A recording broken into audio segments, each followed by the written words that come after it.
আওয়ামী লীগের সব কার্যক্রম নিষিদ্ধের সিদ্ধান্তের পর এবার ফেসবুক, ইউটিউব সহ গণমাধ্যমে সব ধরনের প্রচারণা নিষিদ্ধের সিদ্ধান্ত আসছে। ইউনূস সরকার সন্ত্রাস বিরোধী অধ্যাদেশ 2025-এর খসড়ায় নীতিগত ও চূড়ান্ত অনুমোদনে স্বাক্ষর করেছেন।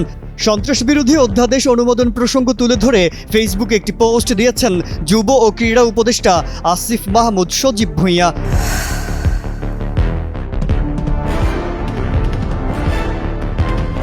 রোববার আসিফ মাহমুদ সামাজিক মাধ্যম ফেসবুকে বলেন, আওয়ামী লীগের পক্ষে বা সমর্থনে কোনো প্রেস বিবৃতির প্রকাশনা বা মুদ্রণ কিংবা গণমাধ্যম, অনলাইন, সামাজিক যোগাযোগ মাধ্যম, অন্য যে কোনো মাধ্যমে যে কোনো ধরনের প্রচারণা অথবা মিছিল, সভা সমাবেশ বা সংবাদ সম্মেলন আয়োজন ও জনসম্মুখে বক্তৃতা প্রদান নিষিদ্ধ।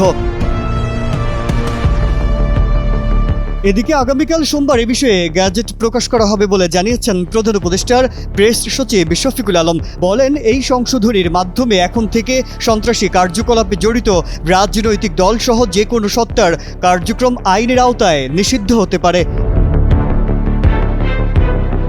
টানা সপ্তমবারের মতো বেস্ট টিস্যু পেপার ব্র্যান্ড হিসেবে স্বীকৃতি পেয়েছে বসুন্ধরা টিস্যু। প্রধান উপদেষ্টার প্রেস উইং থেকে জানানো হয়েছে, কতিপয় সন্ত্রাসী কার্য প্রতিরোধ এবং শাস্তির বিধান সহ আনুষঙ্গিক বিষয়াদি সম্পর্কে বিধান প্রণয়ন করার জন্য সন্ত্রাস বিরোধী আইন 2009 প্রণয়ন করা হয়। সংবাদ বিজ্ঞপ্তিতে প্রেস উইং জানায়, উক্ত আইনের উদ্দেশ্য পূরণকল্পে সরকার কোনো ব্যক্তি বা সত্তা সন্ত্রাসী কার্যের সহিত জড়িত রয়েছে মর্মে যুক্তিসঙ্গত কারণের ভিত্তিতে সরকারি গ্যাজেটে প্রজ্ঞাপন দ্বারা উক্ত ব্যক্তিকে তফসিলে তালিকাভুক্ত করতে পারে বা সত্তাকে নিষিদ্ধ ঘোষণা ও তফসিলে তালিকাভুক্ত করতে পারে।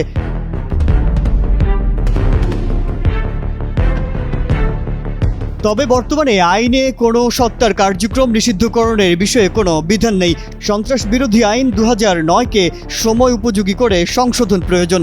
এতে আরও বলা হয়, সন্ত্রাস বিরোধী আইন সংশোধন করে সত্তার কার্যক্রম নিষিদ্ধ করা, প্রয়োজনীয় অভিযোজন করা এবং অনলাইন ও সামাজিক যোগাযোগ মাধ্যমে প্রচার নিষিদ্ধকরণের বিধান অন্তর্ভুক্ত করা হয়েছে।